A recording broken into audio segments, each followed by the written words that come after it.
It's hard to imagine a world without CGI. Almost every form of media nowadays uses some sort of computer generated image, be it computer rendered environments or a completely digital character, which is the focus of this documentary, understanding the design process of 3D characters, from their concepts to their final creation and all that history in between. 3D design, especially that of characters, has been around for millennia. Statues are a prime example of 3D modelling. Da Vinci was best known for his 3D creations, one of which being characters, another being mechanisms, and a lot of what could be called concept art makes up a big chunk of his work. Jumping ahead quite a bit to 1976 and the film Future World, which holds the title of being the first use of 3D computer graphics. This was used for animating hands and faces, and from here the 3D boom was set into motion. In 1981, the first CGI character, Cindy, was created for the film Looker, and now we have hit the history books. It's time to look at where the industry has gone from there. Between 1981 and 1995, the 3D industry advanced through leaps and bounds. Because of the advancements in computer technology and also the ever-searching need for new and interesting ways to make film and TV. As the 80s progressed, so did technology and the possibilities for animation, both 2D and 3D. The 80s was also the time where sci-fi and fantasy really hit its mark and gave 3D a real time to shine, whether it was CGI spaceships in The Last Starfighter, to Pixar making their first film Luxo Jr., or to Labyrinth and their first realistic CGI animal. There are many to thank for this boom in 3D modelling, those who pioneered its advancements and those who gave it a legacy that's still around today. The first is a man who has become a household name, and for good reason too, that being George Lucas, the brains behind Star Wars, and in turn, his company of Industrial Light and Magic, who were the studio at the forefront of 3D modelling and CGI, responsible for many movies such as the before mentioned and cult classic Star Wars, as well as Kong Skull Island, Pacific Rim, and Pirates of the Caribbean, just to name a few. Another studio is Weta Digital, responsible for the Lord of the Rings trilogy, as well as Avengers Endgame and Gemini Man, which had a young, CGI'd Will Smith as a main character. This studio was created by Peter Jackson and Richard Taylor, both of which are the minds behind Lord of the Rings, which at the time was a flagship for CGI. For an industry of this scale, it would be assumed that there are quite a lot of skills and techniques that have been crafted and perfected over the years, and even decades.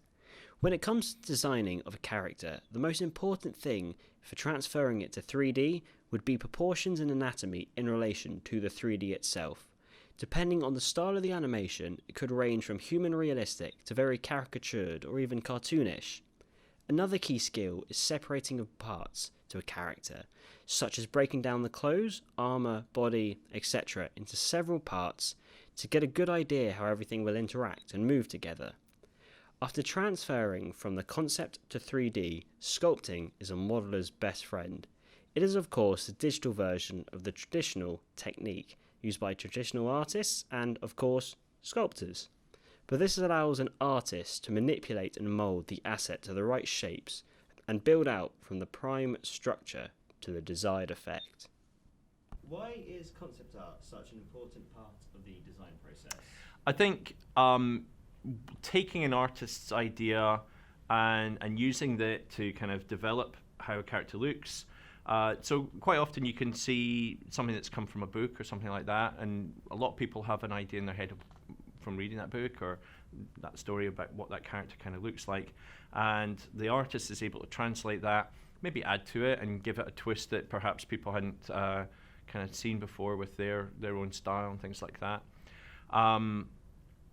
And then that helps as well the artists kind of visualize how it's going to look with the lighting and all that kind of thing. Okay, so when it comes to the creation of 3D characters, how would you go about modelling the character from the concept art? So I would start with perhaps getting the image into the 3D program and basing kind of rough shapes on the kind of the positions of the shoulder and the head and getting basic shapes in there, and then I'd probably go in with the sculpt tool if that's an organic creature, or if it's a robot then hard surface modelling. Okay, so why is 3D the type of medium you like the most? I think it's because you can create and build and take it back and redo and that kind of thing. If you're working with clay or something like that, which is a great way of working and seeing the thing physically and kind of getting the feel of the idea, the weight of it. Obviously, once you kind of put that stuff in place, you can't kind of, well, you can rip it to bits, but it's a lot more of a longer process. Whereas, obviously, with 3D, you can try things out, different textures, and that kind of stuff, just at the press of a button. Okay. And finally, what is your favourite 3D design character from anything? I think, off the top of my head, still today, the Na'vi from Avatar are very kind of well done. They still look incredible. There was a nice bit of world building. There's a lot of kind of, it's Ferngully and things like that, and fair enough. But I think they kind of came up with some really interesting creatures in 3D work there. You know, for something that's, you know, years old now, still looks amazing today.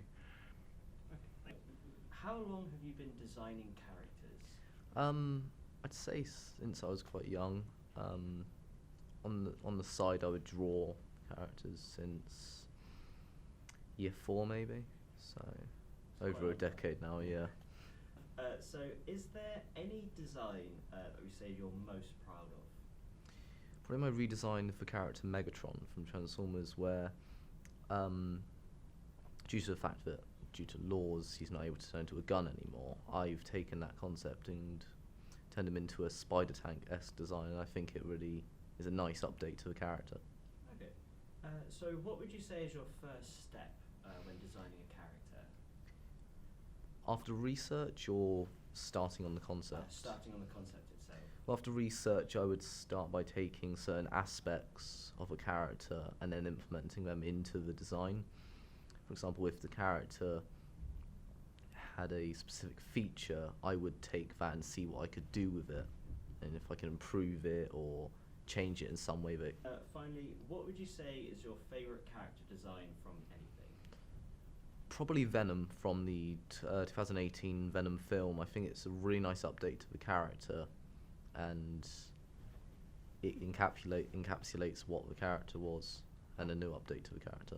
This following clip shows my design process for a concept of an armour set for a character I'm designing for my final major. I tried to base it around a samurai armour set with a twist.